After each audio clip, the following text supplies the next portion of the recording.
Hi, 1 Hour Smart Home here, and today we're going to be reviewing the Leviton Smart Dimmer No Neutral Required.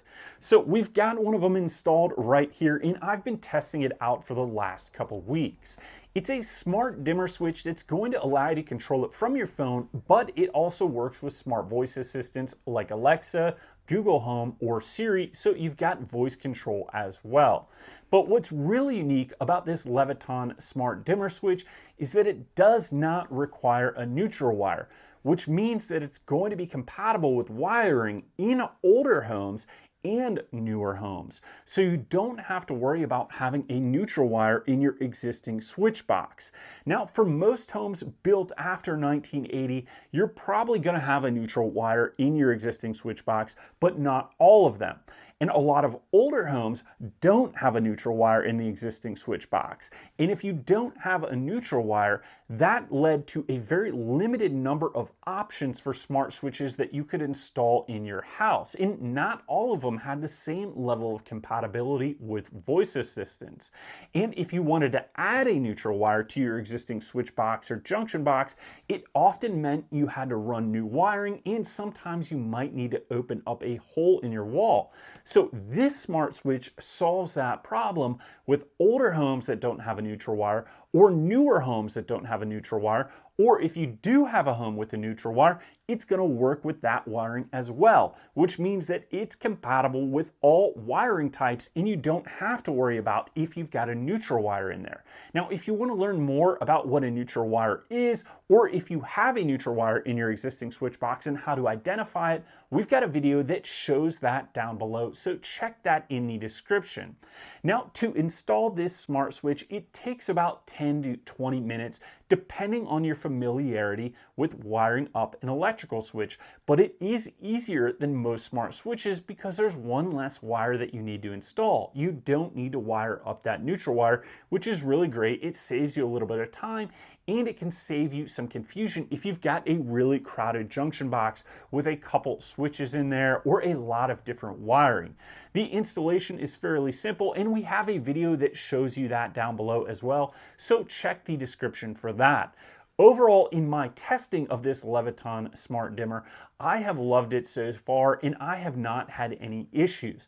It connects to your phone through your Wi-Fi network through a Wi-Fi bridge. So the Wi-Fi bridge is just a small plug-in bridge that you can plug in anywhere in your home, and you can connect multiple Leviton Smart Dimmers to it, and then that connects to your Wi-Fi network so that you can control this switch without a neutral wire required.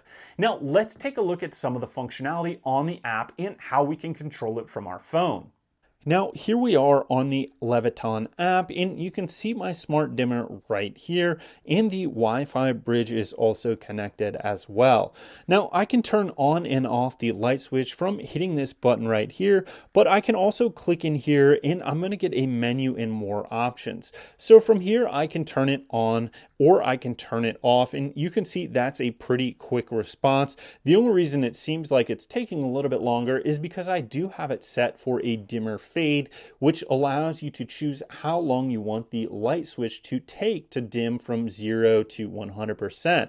Now, you can also adjust the dimming levels right here. So let's just take it down to 50%, and I can go all the way down to 10%, and then I can turn that all the way back up.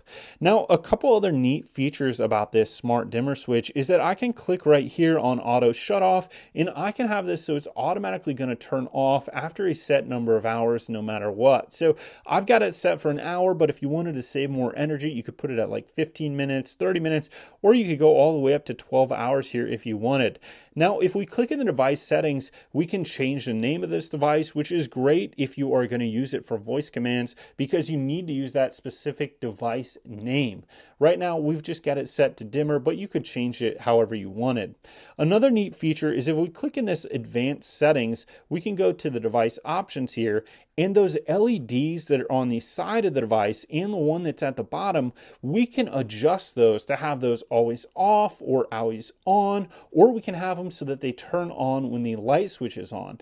And what's really nice about that is that I don't like to have the LED lights on in my room while I'm sleeping because that light can be pretty bright. So I can turn this to be always off right here, and it's never going to be on at night, and I'm not going to have any LED lights in the room that I'm sleeping in. So I really like that functionality. But maybe you're someone that wants to have that LED light on so that you can find it at night. So you can do that if you've got it in locator mode. It's going to keep that LED light on, which makes it easier to find at night. Personally, I like to have it always off. Now, there's also a status mode, which means that it's going to turn on whenever you've got the light switch on. So it's neat that you've got those three options.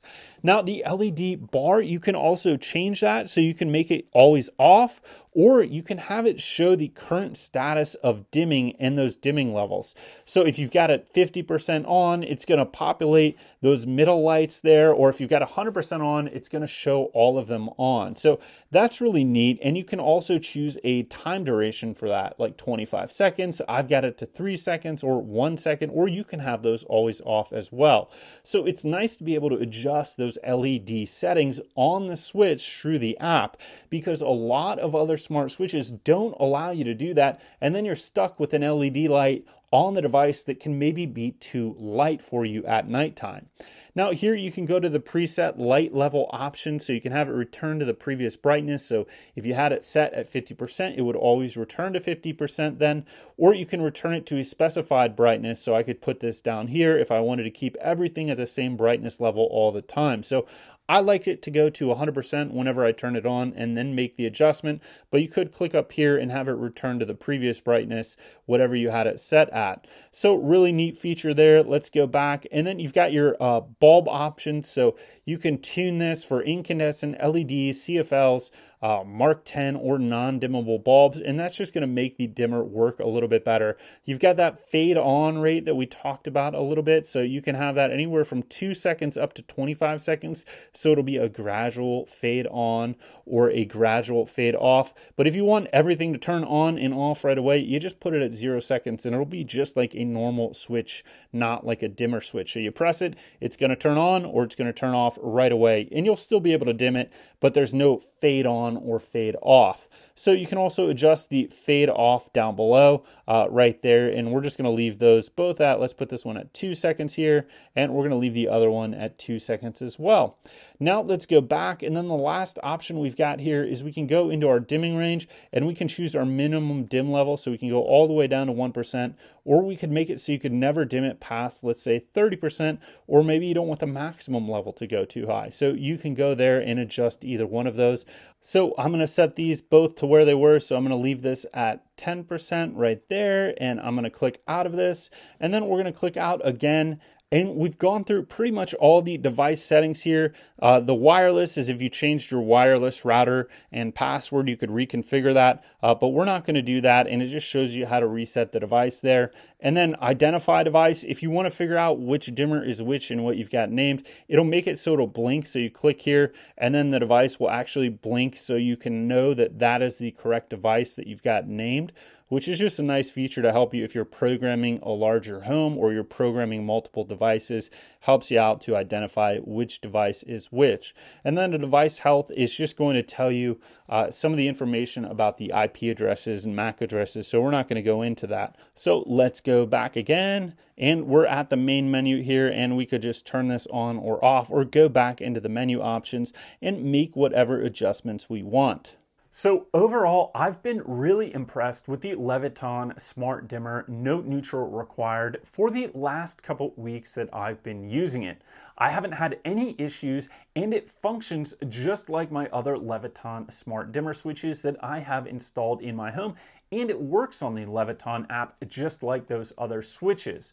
But what's a great benefit is that if I've got an older home or I don't have any existing neutral wiring, I don't need to worry about it at all. I can just pick up one of these switches and know that it's going to be able to work with my existing wiring, whether I have the neutral wire or I don't have the neutral wire.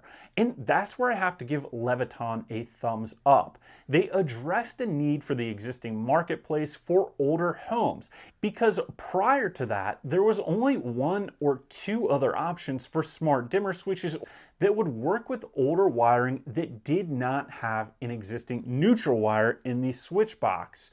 So addressing that market and making it function just like the other smart dimmer switches they have in their product lineup, I think is a home run, because it's going to create a lot less confusion for homeowners or people going to install their smart switches if they can get a product that's going to be compatible with their existing wiring or their new wiring, and you don't even have to worry about it, which is what this smart switch does.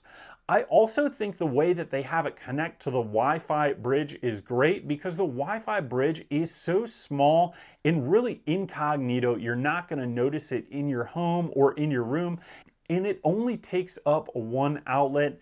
And once again, the form factor is great because you don't have any additional cords or any connections that you need to do. It's just going to connect right to your Wi-Fi network once you've got it powered up in that plug, and it's nice and small and discreet, so you're not going to need to worry about where you place this thing to be able to operate your smart switches without a neutral wire required.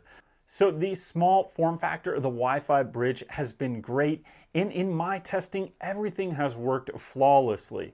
So I'm really happy that this smart switch came out on the market, and we've got another option for smart dimmer switches or smart switches that don't require a neutral wire, and that's just going to make everyone's life a little bit easier if you're looking to upgrade your existing lighting control in your home and you want to make the change to smart switches with a device like this. Now, if you want to learn more about this device or how to install it, or you want to learn about neutral wires or wiring, take a look in the description below. We're going to have links to all of that, as well as links to this device. So thank you for watching this review of the Leviton Smart Dimmer, no neutral required. Please subscribe and give us that thumbs up if you enjoyed this video. We'll see you next time.